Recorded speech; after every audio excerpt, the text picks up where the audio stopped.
गांव में शिवम नाम का एक दूध वाला रहता था। उसके पास 2 भैंसें थी। वो हर सुबह उनका दूध निकालता और पूरे गांव में घूमकर बेचा करता था। शिवम का रोजाना का एक नियम था।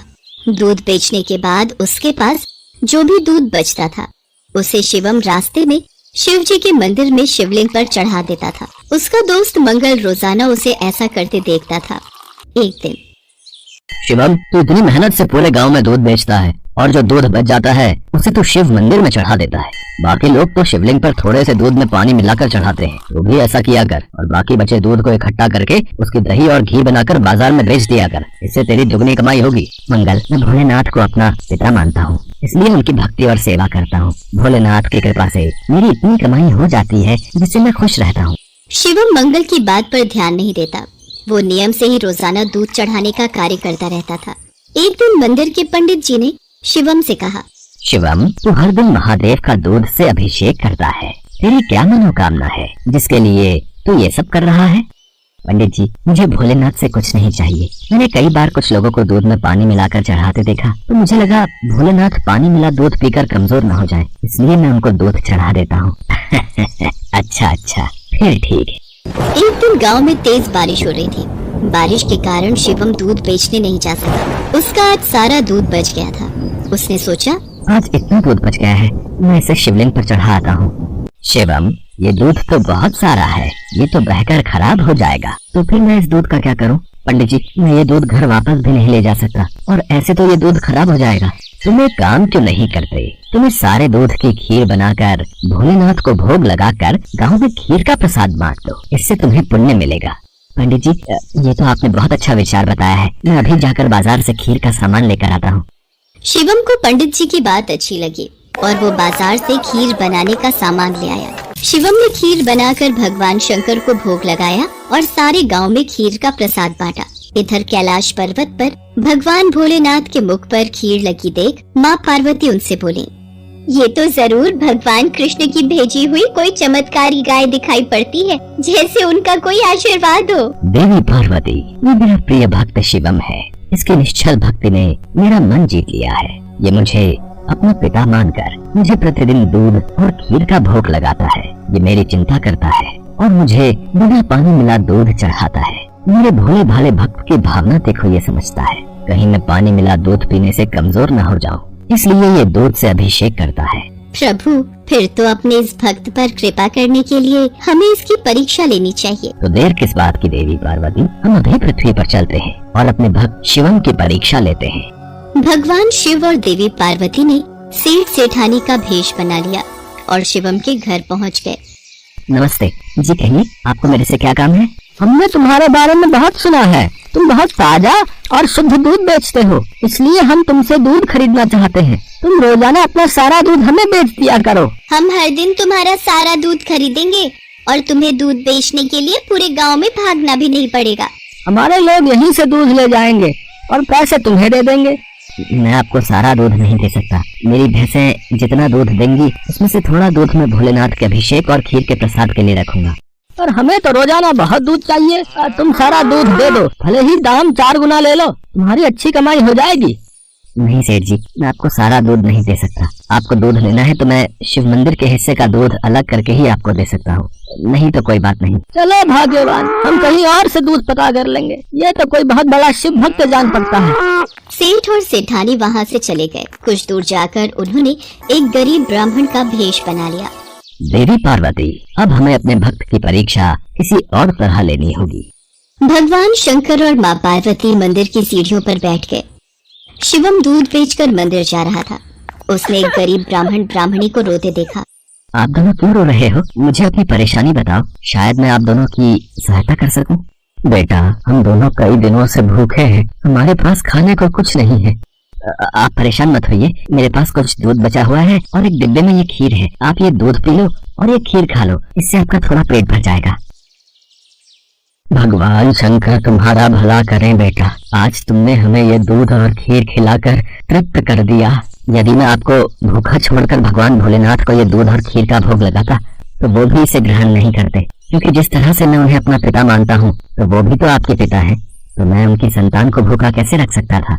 इसलिए मैंने ये दूध और खीर आपको दिया। पर बेटा, ये प्रसाद और दूध तो तुम भगवान भोलेनाथ के लिए लाए थे, तुमने हमें दे दिया। तुमने हमारे लिए अपना नियम क्यों तोड़ दिया? शिवम की भोली भाली और पवित्र बातों को सुनकर भगवान शंकर और देवी पार्वती अपने असली रूप में आ जाते हैं। उन्हें देखकर शिवम उनके चरणों में गिर जाता है। शिवम, मैं तुम्हारी सच्ची भक्ति से बहुत प्रसन्न हूँ। मांगो, क्या मांगते हो? प्रभु, मुझे आपकी भक्ति के सिवा और कुछ नहीं चाहिए। मुझे आपकी भक्ति करके जो खुशी मिलती है, उससे बढ़कर मेरे लिए कुछ भी नहीं। शिवम, तुम मेरे सच्चे भक्त हो। आज के बाद तुम्हारे जीवन में कोई दुख नहीं रहेगा। मेरा आशीर्वाद सदैव तुम्हारे साथ रहेगा। शिवम को अपना आशीर्वाद देकर भगवान शंकर और माँ पार्वती अंतर ध्यान हो जाते हैं। उस दिन के बाद शिवम का जीवन सभी प्रकार के सुखों से भर जाता है।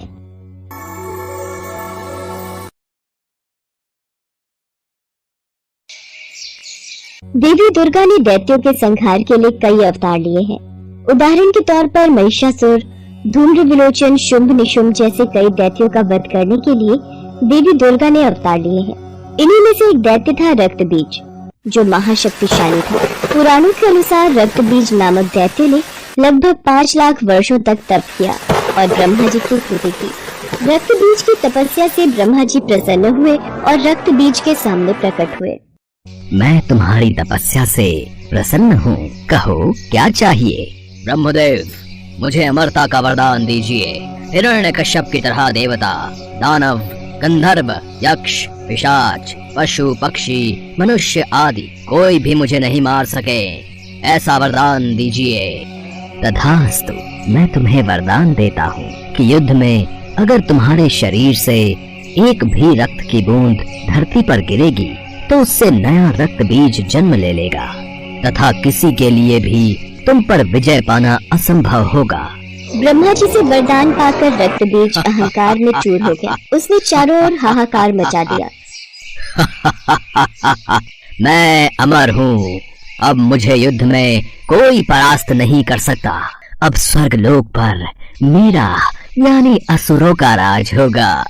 मैं इंद्र को चुनौती देता हूँ, अगर साहस है तो मेरे से युद्ध करे, नहीं तो स्वर्ग लोक से भागकर कहीं मुंह छिपाकर छुप जाए।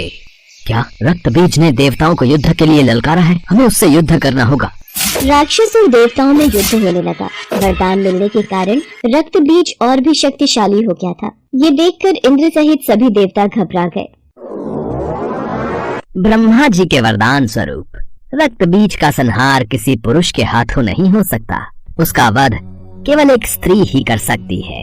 आपको भगवती दुर्गा की स्तुति करनी चाहिए। उन्होंने अनेकों राक्षसों का वध किया है। आप उचित कह रहे हैं देवर्षि नारद। हम सब देवी दुर्गा की स्तुति करते हैं। अब इस संकट से वही हमें पार लगा सकती हैं। और सभी देवता देवी दुर्गा का ध्यान करते हैं और देवी दुर्गा वहाँ प्रकट होती है। देवी भगवती, हमें रक्तबीज नामक राक्षस से मुक्ति केवल आप ही दिला सकती हैं। हमारी सहायता कीजिए माँ। आप सभी निश्चिंत रहिए, रक्तबीज नामक दैत्य का संहार अवश्य होगा। उसे उसके पापों का दंड अवश्य प्राप्त होगा। देवताओं को आश्वासन देकर माँ दुर्गा ने रक्तबीज को युद्ध के लिए ललकारा। तू एक साधारण अबला स्त्री मुझे युद्ध के लिए ललकार रही है। तू मेरा कुछ नहीं बिगाड़ पाएगी। रक्तबीज, अब तेरी मृत्यु निश्चित है। मेरे हाथों से तू नहीं बच पाएगा। अच्छा, तू मेरा वध करेगी? देखता हूँ ये कैसे संभव होता है। माँ दुर्गा और रक्तबीज के बीच युद्ध प्रारंभ हो जाता है। माँ दुर्गा की वार से रक्तबीज घायल होता तो रक्त की बूंद धरती पर गिरने से ढेरों रक्तबीज पैदा हो जाते। एक रक्तबीज मरता तो दूसरा सामने आ जाता। माँ दुर्गा उसके अंग काटती तो धरती पर रक्त की बूंदें गिरकर फिर से रक्तबीज सामने आ जाता। ये सब क्या हो रहा है? ये रक्तबीज मारा क्यों नहीं जा रहा? नारायण नारायण। माते, रक्तबीज का वध करने के लिए रक्तबीज के रक्त को पीना होगा ताकि वो धरती पर ना गिरे।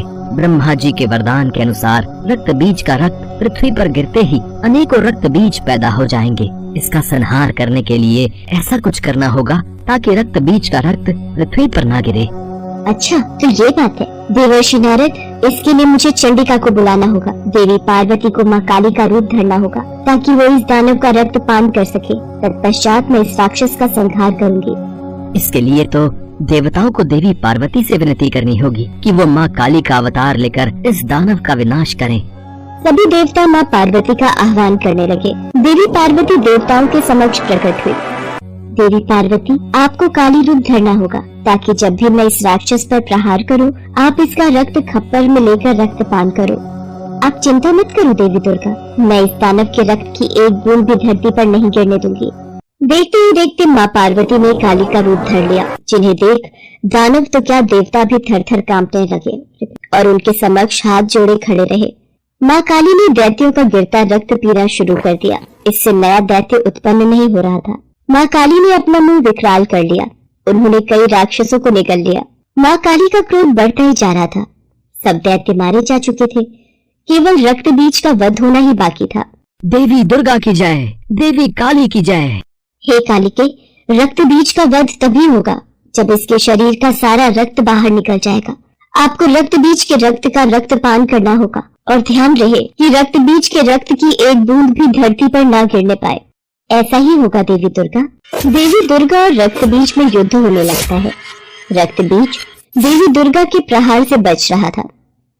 देवी दुर्गा ने रक्त बीज की भुजाओं पर वार किया। माँ काली ने रक्त को खप्पर में ले लिया और रक्तपान किया। देवी दुर्गा ने रक्त बीज के सिर को काटकर धड़ से अलग कर दिया और खप्पर में रख दिया। माँ काली ने सारा रक्त पी लिया। हे कालिके, आपकी मुंडमाला के लिए मैं रक्त बीज का ये मुंड आपको भेंट करती हूँ। मुझे रक्त चाहिए, मुझे दानवों के मुंड चाहिए, मुझे रक्त दो, मुझे दानवों के मुंड दो। हे शिवा, हे कालिके, रक्त बीज का वध हो चुका है, अपना क्रोध शांत करो देवी काली। मुझे दानवों का रक्त दो, मुझे दानवों का मुंड दो, मुझे दानवों का रक्त दो, मुझे दानवों का मुंड दो। कालिके को रोकने का एक ही उपाय है, भगवान शिव, वही काली के क्रोध को शांत कर सकते हैं। देवाधिदेव महादेव, माँ काली का क्रोध बढ़ता ही जा रहा है।